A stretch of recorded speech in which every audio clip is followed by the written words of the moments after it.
Answer বাহিনীর নাম ব্যবহার করে যারা তথাকথিত আন্দোলন শুরু করেছিল এরা মূলত অঙ্গীভূত আনসার সদস্য। স্বরাষ্ট্র মন্ত্রণালয়ের বরাতে জানা গেছে বিগত 15 বছরে প্রায় 42,000 অঙ্গীভূত আনসার নিয়োগ পেয়েছেন, যার বেশিরভাগ সদস্যই গোপালগঞ্জ ও এর আশেপাশের জেলার বাসিন্দা এবং বাংলাদেশ আওয়ামী লীগের রাজনীতির সাথে যুক্ত। আমরা এটা ধারণা করছিলাম, উনি খুব চমৎকারভাবে এটা জানাচ্ছেন। ব্যাটালিয়ন আনসার সদস্যরা যারা রাষ্ট্রের অন্যান্য নিরাপত্তা সংস্থার সাথে দায়িত্ব পালন করছেন তাদের সাথে এই অঙ্গীভূত আনসারদের এক করে দেখার কোনো সুযোগ নেই, তারা কোনো আন্দোলনের সাথে যুক্ত হয়। কারণ ব্যাটালিয়ন আনসার যারা মূলত আইন শৃঙ্খলা রক্ষার কাজ করে তারা এর সাথে নেই, এগুলো অঙ্গীভূত আনসার এবং যারা মূলত গোপালগঞ্জ এলাকার লোক। বিশ্বস্ত গোয়েন্দা সূত্র মারফত জানা গেছে আনসার ও গ্রাম প্রতিরক্ষা বাহিনীর সাবেক DG major general AKM Aminul হকের পরোক্ষ উস্কানিতে দেশে বিশৃঙ্খল পরিস্থিতি সৃষ্টির উদ্দেশ্যে অঙ্গীভূত আনসার সদস্যদের লেলিয়ে দেওয়া হয়েছে। আনসার সদস্যের নামে তাদের দাবি দাওয়া পূরণের নামে দেশে একটা অস্থিতিশীল এবং অরাজক পরিস্থিতি তৈরি করার চেষ্টা হবে, এটা আমরা বুঝতে পারছিলাম। স্পেসিফিকলি যদি বলি, সরকার গঠন মানে ডক্টর ইউনূসের সরকার গঠন করার 3-4 দিনের মধ্যেই তারা ধাপে ধাপে রাস্তায় নেমে নানা ঝামেলা শুরু করেছিলেন। সেই ঝামেলা যে একটা পর্যায়ে এখানে আসবে আমরা বুঝতে পারছিলাম, এবং গতকাল সারাদিন এবং বিশেষ করে রাত পর্যন্ত যা গড়ালো তাতে এটা খুব স্পষ্ট একটা বাজে ধরনের সংকট তৈরির চেষ্টা ছিল।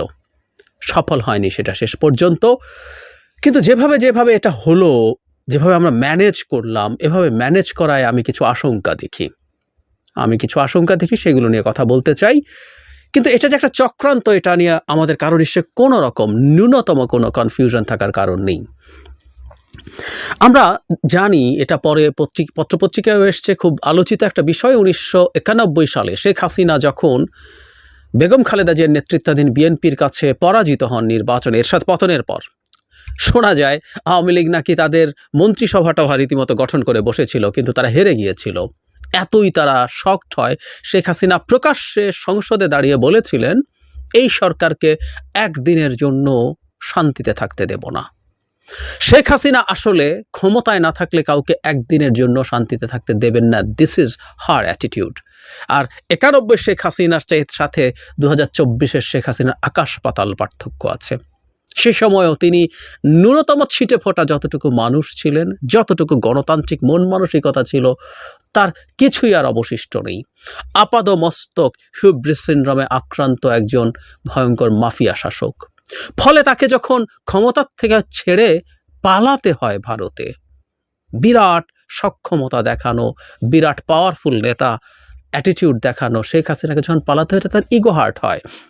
সুতরাং তিনি সর্বোচ্চ চেষ্টা করবেন যেভাবেই হোক এই সরকারকে ডিস্টেবিলাইজ করা যায়। আর যেটা হয় সেটা হচ্ছে শেখ হাসিনা চাইবেন তার সাথে তার প্রভু ভারত তো আছেই, এবং উনি এখনও সেই দেশের মাটিতে বসে আছেন। সুতরাং একটার পর একটা চেষ্টা হবে কিভাবে কতটা সংকটে এই সরকারকে ফেলা যায়, সেই চেষ্টাটাই ক্লিয়ারলি হয়েছে, এতে কোনো রকম কোনো সন্দেহের কিছু নাই।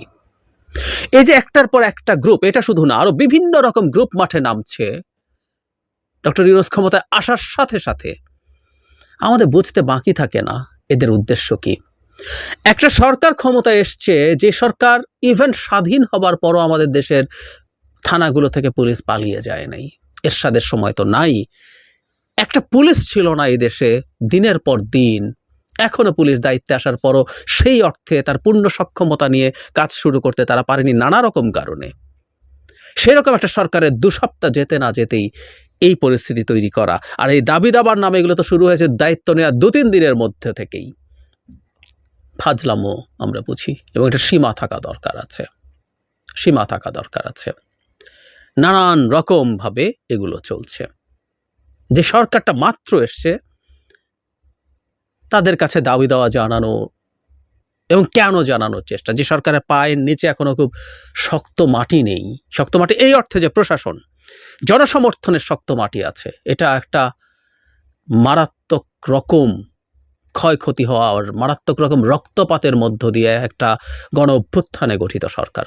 এই রাষ্ট্রের সবাই এর সাথে আছে, আওয়ামী লীগের হয়ে হালুয়া রুটি খাওয়া লোক এবং তাকে ক্ষমতায় থাকতে সাহায্য করা সরকারের বিভিন্ন পর্যায়ের লোকজন ছাড়া সবাই আছে। কিন্তু ওই যে মাটি নাই বলতে যে একটা রাষ্ট্রযন্ত্র আছে, তার উপরে নিয়ন্ত্রণ প্রতিষ্ঠা এখনো পুরোপুরি হয়ে ওঠেনি, ফলে তাকে ডিস্টেবিলাইজ করার চেষ্টা সবাই করছেন। ডক্টর ইউনূস গতকালই তার প্রথম ভাষণ দিয়েছেন, সেটা নিয়ে আমি আলাদাভাবে বিস্তারিত অ্যানালাইজ করবো। ইনফ্যাক্ট আনসারের ঘটনাটা না হলে হয়তো এখনই সেই ভিডিওটা দিতাম, কিন্তু আমি আবার পরে দিচ্ছি সেটা। কিন্তু ওখানে উনি একটা খুব সুন্দর কথা বলেছেন এই দাবি দাওয়া চাওয়া নিয়ে। বলছেন একটা সরকার যখন আসে, দীর্ঘদিন এই দেশে যখন মানুষের ম্যান্ডেটহীন সরকার ছিল, যারা জনগণের কথা শোনেনি, সেই সময় মানুষের মধ্যে নানা রকম অপ্রাপ্তির বোধ, বঞ্চনা হতে পারে, এটা সম্ভাবনা আছে এবং সেটা জানানোও যাবে নতুন সরকারকে। কিন্তু উনি বলছেন সেটা এখনই এভাবে রাস্তা বন্ধ করে না। তিনি বলছেন যে এগুলো তারা লিখিতভাবে দিক, সেগুলো নিয়ে আলাপ আলোচনা হোক, তারপর হবে। কিন্তু না, সেটা কেউ শুনবেন না। এরকম ম্যাসিভ কাণ্ড ঘটাতে যাচ্ছেন। আজ যা হলো, সেখানে আমরা মিস্টার সার্জিসের বক্তব্য শুনলাম। ওই ঘটনার পর সার্জিস কথা বলেছেন, উনি খুব চমৎকারভাবে ব্যাখ্যা করেছেন। আমরা নিউজও পেয়েছি সেটা হচ্ছে আনসাররা যখন আজকে সচিবালয় ঘেরাও করছেন, দীর্ঘ একটা সময় তারা সচিবালয় পুরো ঘেরাও করে রেখে দিয়েছেন, সচিবালয় থেকে কাউকে বের হতে দেননি। ওর মধ্যে উপদেষ্টারা তো ছিলেনই, এই আন্দোলনের সমন্বয়করা ছিলেন এবং একজন সমন্বয়ক জনাব হাসনাতকে আমরা আহত হতেও দেখেছি। আর অন্য কোনো কর্মচারী কেউ বেরোতে পারে না। এই পরিস্থিতি যখন হয়, তখন আনসারদেরই একটা প্রতিনিধি দল যায়, তারা আলোচনা করে স্বরাষ্ট্র উপদেষ্টার সাথে। তাদের দিক থেকে দাবি দেওয়া, প্রাইমারিলি যেসব যৌক্তিক দাবি আছে সেগুলোর সরকারের পক্ষ থেকে মেনে নেওয়ার কথা যখন হয়, সবই ঠিকঠাক আছে। এরপরও কিন্তু তারা জায়গা ছাড়েনি এবং একটা পর্যায়ে পরিস্থিতি পাল্টে যায় এবং সেই ম্যানেজমেন্টটা নিয়ে আমার প্রশ্ন আছে। কিন্তু এদেরকে নিয়ে, এরা কারা এবং এরা কি করছে, এটা নিয়ে খুব চমৎকার একটা স্টেটাস দিয়েছেন জুলকারনাইন সায়ের ভাই। আমরা তাকে চিনি, মানে বাংলাদেশের এই মাফিয়া আওয়ামী লীগ সরকারের বিরুদ্ধে যারা খুব চমৎকার কঠোর লড়াই করেছেন, খুব সামনে থাকা মানুষদের একজন। তার অনেকগুলো অনুসন্ধানী রিপোর্ট যিনি পার্ট ছিলেন আমরা খুব ভালো মতো জানি।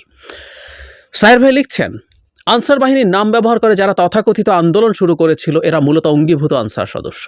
স্বরাষ্ট্র মন্ত্রণালয়ের বরাতে জানা গেছে বিগত 15 বছরে প্রায় 42,000 অঙ্গীভূত আনসার নিয়োগ পেয়েছেন, যার বেশিরভাগ সদস্যই গোপালগঞ্জ ও এর আশেপাশের জেলার বাসিন্দা এবং বাংলাদেশ আওয়ামী লীগের রাজনীতির সাথে যুক্ত। আমরা এটা ধারণা করছিলাম, উনি খুব চমৎকারভাবে এটা জানাচ্ছেন। ব্যাটালিয়ন আনসার সদস্যরা যারা রাষ্ট্রের অন্যান্য নিরাপত্তা সংস্থার সাথে দায়িত্ব পালন করছেন, তাদের সাথে এই অঙ্গীভূত আনসারদের এক করে দেখার কোনো সুযোগ নেই। তারা কোনো আন্দোলনের সাথে যুক্ত হয়, কারণ ব্যাটালিয়ন আনসার যারা মূলত আইন শৃঙ্খলা রক্ষার কাজ করে, তারা এর সাথে নেই। এগুলো অঙ্গীভূত আনসার এবং যারা মূলত গোপালগঞ্জ এলাকার লোক। বিশ্বস্ত গোয়েন্দা সূত্র মারফত জানা গেছে, আনসার ও গ্রাম প্রতিরক্ষা বাহিনীর সাবেক DG major general AKM Aminul হকের পরোক্ষ উস্কানিতে দেশে বিশৃঙ্খল পরিস্থিতি সৃষ্টির উদ্দেশ্যে অঙ্গীভূত আনসার সদস্যদের লেলিয়ে দেওয়া হয়েছে। এই ডিজি, আমি যদি ভুল না করে থাকি, আওয়ামী লীগের নেতা, ছাত্রলীগের নেতা এনামুল হক শামীম, যিনি গত ডামি সরকারের মন্ত্রীও ছিলেন, তার ছোট ভাই। বাংলাদেশ সেনাবাহিনীতে আমিনুল হকের মতো কমপক্ষে আরও 5 জন উচ্চপদস্থ সেনা কর্মকর্তা রয়েছেন, যারা প্রতিনিয়ত বর্তমান তত্ত্বাবধায়ক সরকারের উৎখাতের ষড়যন্ত্রে সক্রিয় রয়েছেন এবং এখনও হাসিনার প্রতিরক্ষা উপদেষ্টা তারিক আহমেদ সিদ্দিকের পরামর্শে দেশে অস্থিতিশীল পরিস্থিতির সৃষ্টির চেষ্টা করে চলছেন। আনসার সদস্য আন্দোলন ব্যর্থ হওয়ার পর এরা পল্লী বিদ্যুৎ সংস্থার কর্মচারীদের কর্মবিরতি শুরু করে সরকারকে অস্থিতিশীল করার প্রয়াস চালাতে পারে বলেও সূত্রটি দাবি করেছে। Very interesting. একটার পর একটা আসতেই থাকছে এবং খুব চমৎকারভাবে উনি কারণটা বলেছেন। আমরা বুঝতে পারি ব্যাপারগুলো আসলে এই রকম কিছুই ঘটছে। এখন এখানে ম্যানেজমেন্ট নিয়ে একটু বলি। আনসাররা, আমি ভুল না করলে ডক্টর ইউনূস তার দায়িত্ব গ্রহণের 3-4 দিনের মাথাতেই প্রথম তারা শুরু করে দিয়েছেন রাস্তায় দাঁড়ানোর। হাইকোর্টের ওখানে দাঁড়িয়েছেন, প্রথম সংখ্যা এত বেশি ছিল না, ধাপে ধাপে তাদের সংখ্যা বেড়েছে। সুতরাং এই তথ্য আমাদের কাছে পাওয়া দরকার ছিল, আমাদের বোঝা দরকার ছিল যেটা ধাপে ধাপে আরও খারাপের দিকে যেতে পারে। প্রশ্ন হচ্ছে, আমরা কি প্রস্তুত ছিলাম? একেবারেই কি প্রস্তুত ছিলাম? আরও যদি পাল্টা প্রশ্ন করে, আরও কিছুটা স্পর্শকাতর প্রশ্ন, দেশে অনেকগুলো সামরিক বেসামরিক গোয়েন্দা সংস্থা আছে, তারা কি যথেষ্ট তথ্য দিয়েছে যে আজ এই ঘটনা ঘটতে পারে? আমরা বিভিন্ন প্রতিষ্ঠানের চিফদেরকে হয়তো সরাতে পারবো, কিন্তু উল্লেখযোগ্য অংশ আওয়ামী লীগের লোকজন রয়ে গেছে। চ্যালেঞ্জ ইজ ভেরি হাই, কিন্তু কাজটা অন্তর্বর্তীকালীন সরকারকে করতে হবে। কেন বলছি? আজকে যখন সবাইকে অবরুদ্ধ করে ফেলা হলো, তখন জনাব হাসনাত একটা স্ট্যাটাস দিয়েছেন, সবাইকে ছাত্রদেরকে টিএসসিতে আসতে বলেছেন, সেখান থেকে পরে তারা অনেকেই সেটাকে সেই মন্তব্যটাকে ছড়িয়ে দিয়েছেন, সেই স্ট্যাটাসকে নিজেরাও বলেছেন, সবাই মিলে একত্র হয়ে পরে তারা গেছেন এবং তারা ওখানে চাপ দিয়ে তাদের হাতে, ছাত্রদের হাতে লাঠিসোঁটা সহ ভিডিও আছে, তারা গেছেন, গিয়ে চাপ দিয়ে তুলে দিয়েছেন। আমি এই দৃশ্যটাকে আমি ব্যক্তিগতভাবে পজিটিভলি দেখি না। একটা রাষ্ট্রে রাষ্ট্রীয় বাহিনী তার যাবতীয় কাজ করবে, এটা হলো সবচেয়ে জরুরি কথা। কোনো দিনও কোনো ছাত্র এই কাজ করতে পারে না। ফলে এই যে ইমেজ আমাদের সামনে আসলো, এই ইমেজটা ছড়িয়ে পড়বে কিন্তু গ্লোবালি। দ্যাট মিনস বাংলাদেশ কিন্তু স্টিল একটা অ্যানার্কির মধ্যে আছে। এই আলাপটা চারদিকে চলবে, অ্যানার্কির মধ্যে একটা দেশ আছে, এই আলাপটা কিন্তু ভালো না, একেবারেই ভালো না। এই যে এই ঘটনা ঘটতে পারে, পুলিশ কি করেছে এর মধ্যে? এত ঘন্টা তারা এখানে বসেছিল, পুলিশ কি করেছে? এবং এখন মিলিটারি কিন্তু ডিপ্লয়েড আছে, মিলিটারিকে কিন্তু অনেক আগে পাঠানো যেত, অথচ আমরা দেখলাম ছাত্রদের সাথে সংঘর্ষ হওয়ার পর যাতে দুই পক্ষেই আহত হয়েছে, এবং ভয়ঙ্কর কথা, অন্তত 8-10 রাউন্ড গুলি করা হয়েছে আনসারদের পক্ষ থেকে ছাত্রদের দিকে। তারা কি সশস্ত্র অবস্থায় সেখানে বসেছিল? কেউ কেউ এই তথ্যও কি ছিল? খুবই ভয়ঙ্কর সব কথা। সো মিলিটারি অন্তত গিয়ে যদি জিনিসটা ট্যাকল করে, আমি ব্যক্তিগতভাবে মনে করি মিলিটারি কোনো চাপ প্রয়োগেরই প্রয়োজন ছিল না। তারা সেখানে যেত, তারা গিয়ে তাদের যদি বড় সংখ্যায় যেত, তাদেরকে দেখে তারা আলোচনার মাধ্যমে তাদেরকে সরিয়ে ফেলতে পারত। তাতে যেটা হতো যে গভর্নমেন্ট অর দ্য স্টেট তার কাজ করছে, যে কাজটা স্টেটের বা গভর্নমেন্টের, সেই কাজটা করছে। ছাত্রদের এই কাজটা করার কোনো কারণ নেই। পুলিশকে দিয়ে হলে পুলিশ এভাবে ম্যানেজ করবে।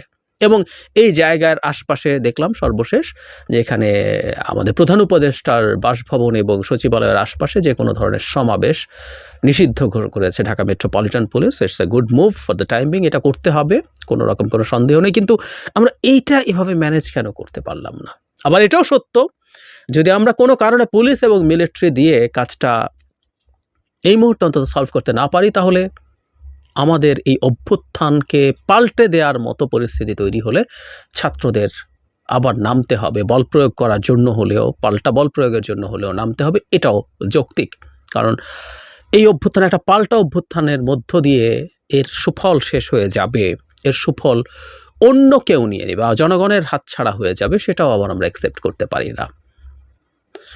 বটম লাইন হচ্ছে ষড়যন্ত্র কিন্তু একটার পর একটা হচ্ছে, হবে, এবং সেই ষড়যন্ত্র রাষ্ট্রীয়ভাবে, রাষ্ট্রীয় এবং সরকার, রাষ্ট্রীয় বাহিনীর মাধ্যমে ম্যানেজ করতে হবে, সেটাকে ডিল করতে হবে অ্যাজ আর্লি অ্যাজ পসিবল। ছাত্ররা কখনোই যেন আর এই ধরনের দায়িত্ব পালন করতে মাঠে নামতে না হয়, সেটা এনশিওর করতে হবে।